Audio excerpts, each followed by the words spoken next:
Good morning. Iba ngayon ang yelo dito sa amin. Parang asin. Oh. Tingnan mo. Huh? Parang asin tapos mahangin pa. My God. Oh, katas to. Mahangin. Tingnan mo, ilang inches kaya na ito.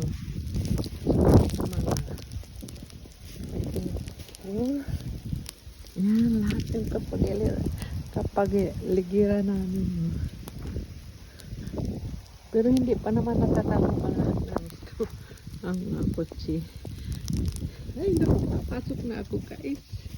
Masyado malamig. Thank you guys for watching. See you in my next walking.